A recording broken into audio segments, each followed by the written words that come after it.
The Syrian Revolution reached a dramatic climax in late November 2024. It began with the fall of Aleppo, a city etched in the memory of this conflict. Rebels, united in their objective, overwhelmed government forces. The speed of the collapse shocked many. Damascus, the seat of Assad's power, soon followed. The Syrian Arab army, weakened by years of fighting and internal decay, offered little resistance. Images of rebels raising their flags in city centers marked not just a military victory, but the symbolic end of a regime. The swiftness of the regime's collapse can be attributed to several factors. Years of grinding conflict had depleted resources and manpower. Corruption and an ailing economy further eroded Assad's grip on power. Perhaps most crucially, external support, once a lifeline for the regime, dwindled. Russia, bogged down in other conflicts, significantly scaled back its military assistance. Iran, facing its own internal challenges, followed suit. This perfect storm of internal weakness and waning external support left Assad vulnerable and paved the way for the final offensive. Rumors swirl about Assad's fate. Some reports suggest he fled to Russia as the rebellion gained momentum, seeking refuge in the arms of his longtime ally. Others claim he remains in Syria, his whereabouts unknown. His once ubiquitous portraits, symbols of his authority, are now gone, replaced by the graffiti of revolution. Despite the uncertainty, one thing is clear: Assad's reign is over. The man who once seemed invincible has been swept away by the tide of history. The fall of the Assad regime marks the beginning of a new chapter for Syria. After years of brutal conflict, a sense of hope, fragile yet palpable, is emerging from the ruins. The task ahead is daunting, rebuilding shattered lives and a devastated nation. But for the first time in a long time, Syrians dare to dream of a future free from the shadow of dictatorship. The Syrian Revolution was not the work of a single group, but a complex tapestry woven by various factions, each with its motivations and ideologies. Understanding their roles is crucial to navigating the uncertain terrain of a post-Assad Syria. Hayat Tahrir al-Sham, once an al-Qaeda affiliate, played a pivotal role in the final offensive. Despite being designated as a terrorist organization by the West, HTS enjoys considerable support in some quarters, particularly in Idlib province, where it has provided a semblance of governance. The Syrian National Army, a loose coalition of Turkish-backed factions, also played a significant role. These groups, while often driven by local concerns and rivalries, found common cause in their opposition to Assad. Their presence in the north, bolstered by Turkish support, added another layer of complexity to the conflict. The Syrian Democratic Forces, a Kurdish-led group, also contributed to the rebellion. While their primary focus has been combating ISIS and securing autonomy in the northeast, they joined the final push against Assad, further weakening his grip on power. The role of these groups in a post-Assad Syria is a subject of much debate. Can groups with such divergent ideologies and agendas find common ground? Can they transition from armed struggle to political participation? These are the questions that will shape Syria's future.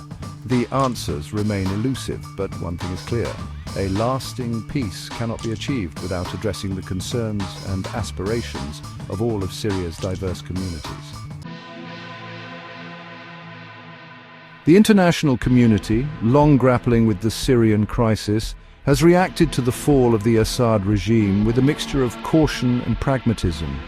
The United States, while welcoming the end of Assad's rule, has expressed concerns about the role of HTS, reiterating its stance that the group remains a terrorist organization.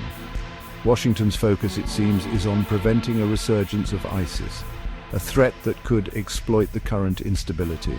Turkey, a key backer of the SNA, has expressed hope for a peaceful transition in Syria. Ankara's calculations are undoubtedly influenced by its desire to prevent the consolidation of Kurdish control along its southern border. The presence of Kurdish forces in northern Syria remains a major concern for Turkey, and it is likely to play a significant role in shaping Ankara's future Syria policy. Israel, ever wary of Iranian influence in the region, is closely monitoring the situation. The Jewish state has already conducted airstrikes against Hezbollah positions in Syria, signaling its determination to prevent Iran from establishing a permanent military presence there. The fall of Assad presents both challenges and opportunities for Israel, and it remains to be seen how it will navigate this new reality. The international community faces a difficult task in post-Assad Syria. Balancing humanitarian imperatives with security concerns will require deft diplomacy and a willingness to engage with all actors, even those with unsavory pasts. The stakes are high and the consequences of inaction are dire. As Syria emerges from the ashes of war, it faces a multitude of challenges. The task of rebuilding a shattered nation, both physically and psychologically, is immense. The economy lies in ruins and basic infrastructure has been decimated by years of fighting. Millions have been displaced, their lives upended by conflict. One of the most pressing issues is the fate of Assad's chemical weapons stockpile. While the regime agreed to dismantle its chemical weapons program in 2013, concerns remain about the existence of hidden stockpiles. Ensuring the safe disposal of these weapons is crucial to preventing their use by rogue actors or terrorist groups. The political landscape of post-Assad Syria is also uncertain.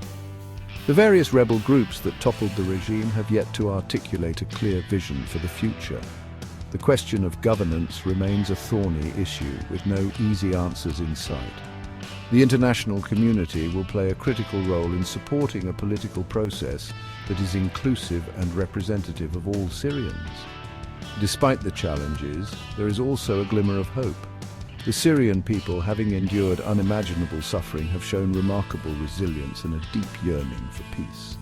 The fall of the Assad regime, while not a panacea for all of Syria's ills, presents a unique opportunity to break with the past and build a more just and equitable future. The road ahead will be long and arduous, but with the support of the international community and the determination of the Syrian people, a new dawn may yet break over this war-torn land.